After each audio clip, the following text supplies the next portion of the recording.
Hello everybody, welcome back to IELTS Masters. This is video number 41. Amazing, isn't it? We've been past a very long way through reading and then listening and then speaking and then writing task 1. And here we come to the last point of knowledge to be covered in the whole course. Writing task 2 for the IELTS writing task. Alright, and for today's content, we're going to first take a look at questions and try to understand them, because in task 2 you will be given a question. The question can be complex sometimes, and so understanding questions is crucial before you can actually start writing. Man, if you don't understand a question, how are you supposed to do the task? That's it. In terms of content, there are 3 things. We'll try to understand questions, we'll learn how to express solutions, how to express with examples and with results, and finally, what are some linking phrases that are necessary in the IELTS writing task 2. First, let's go to understanding questions. What you see right here on the screen are some of the words that are normally seen in the question itself. Understanding these words are highly important. So, now for each number, 1, 2, 3, and 4. I want you to find me the word that does not mean the same with the other 2. Go.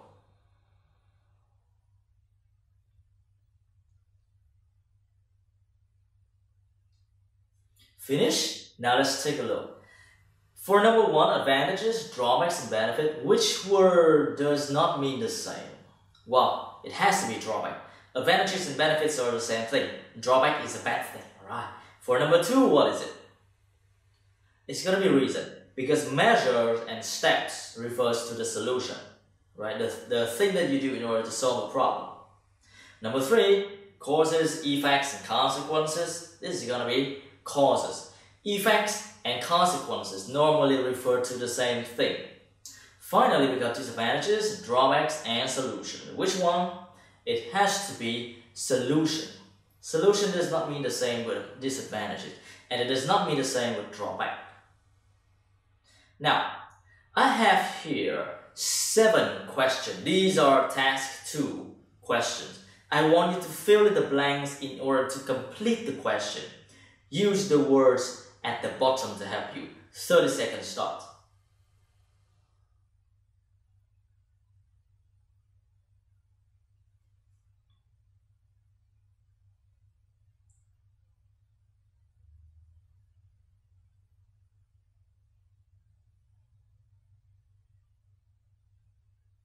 Now, I think we are ready to start. So, for the first question, we already know what are the benefits, right? For the second question, let's say, the benefits will, however, far outweigh the, what's going to be the answer?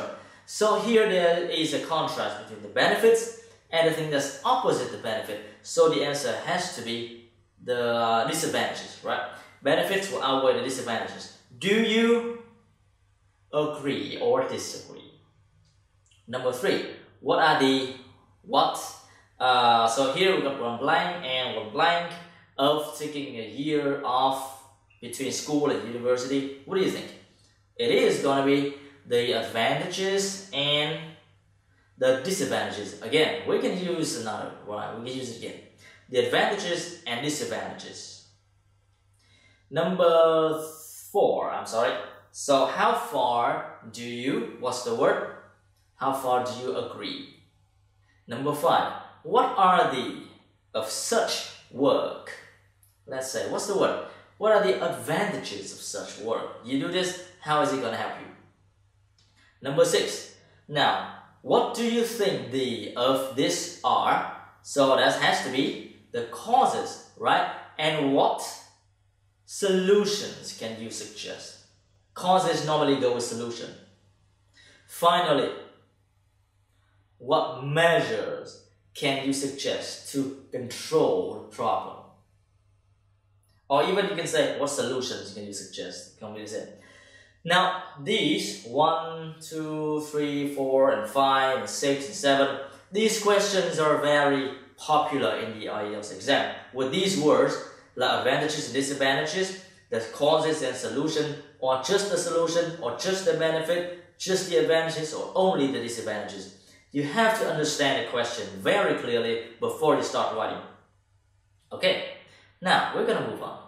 Let's say this is a sample, task 2. You should spend about 40 minutes on this task. Write about the following topic. More and more people claim that modern work patterns are a source of stress. What do you think are the causes, and what solutions can you suggest? So here, the topic is about what? Modern work patterns and about stress as well. And you will have to write about the causes as well as the solutions. So when we express a solution, what kind of words or phrases can we use? And how do we support our claim with examples? And how do we talk about the results? Let's start to find out right now. I want you to take a look at this paragraph, fill in the blanks with A, B, C, D, E, or F. Here we go.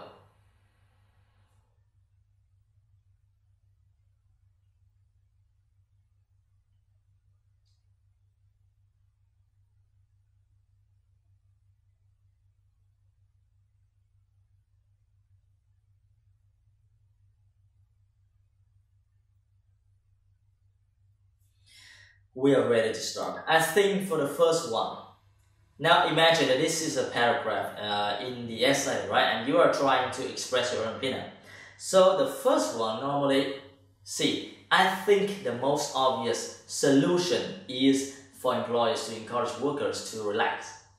So the first solution is to get your employees to relax, right? That's one solution. And for number 2, what is it? That's gonna be F. Like for instance, in some companies, gym facility and massage therapies are available. That's it. That's an example, for instance. Number 3, that's gonna be D. As a result. So if they do this, if they encourage the workers to relax, what is the result? This improves the efficiency and the production. What about number 4? Number 4 is gonna be A. A further step is to train employees how to plan their time effectively, right? Then here we talk about the most obvious solution, and then a further step. So after you encourage them to relax, you get them to train to use their time effectively. What is number 5? It's gonna be B, for example, right? Because 4 here is not capitalized, so we're gonna have to use, for example, by stopping people taking work home. What is number 6? E. By doing this, the workplace will become a lot happier. Alright. So here we have example of proposing solutions, of giving examples, and of stating the results. Stating solution, giving examples, and stating the results. These happen a lot while you are writing in task 2. Now I would like to focus on expressing solutions. For example, I have this sentence, employers should encourage workers to relax. This is a statement. I want to change it into my own opinion by making it more complicated and changing the structure in some way. I can say, I think the most obvious solution is for employers to encourage. Or another example, employees could be trained in how to plan their time effectively. I don't want to say this so directly, so I go, a further step is to train employees, right? So think about that. We add a phrase, and change the structure a little bit in order to make the statement more complex. And this is going to score you higher. So practice for now. 1, 2, and 3. Complete the sentences in red.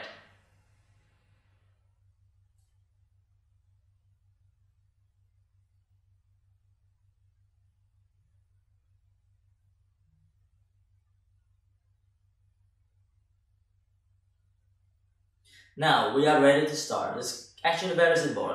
So for the first one, I think the most obvious solution is to encourage people to exercise. And now we start the sentence with people should. So it's like we should encourage people. So people should be encouraged to exercise more. right? Passive voice. Second one, the government could provide each employee. So I can say one possibility is, because we have a subject here, we're going to need for. One possibility is for the government to provide each employee with their own computer. And for number 3, let's say the government should build more skyscrapers. Then a good idea is, again, we have a subject, government. So I can say a good idea is for the government to build more skyscrapers. That's it. So we have been talking about how to express solution using a complicated phrase in order to make your language sound better. Now, these are important linking phrases that you may want to use. So with the additional meaning, you can say and, you can say furthermore. For condition, of course, if. For example, you can say for example, or for instance. No difference. For purposes, you can say in order to. For reason, you say since or because. And as a result, therefore, consequently, and so. Now remembering and using these linking phrases is going to help organize your ideas much better. Okay. Now in this short video, we were talking about how you should understand the question. Read the question carefully. Does it ask you to talk about the advantages only, or both advantages and disadvantages? Does it ask you to talk about the causes only, or both causes and solutions? And so if you have to talk about solution, how do you express solution? By using a complicated phrase. And remember, solution normally go with example, and then what will be the result of this solution. Finally, there are linking phrases that you might need to remember when you start writing. So thank you very much. This is enough for this video. Review it, watch it one more time or 2 more times. Do all of the exercises that follow, and I will see you in the next video. Goodbye for now.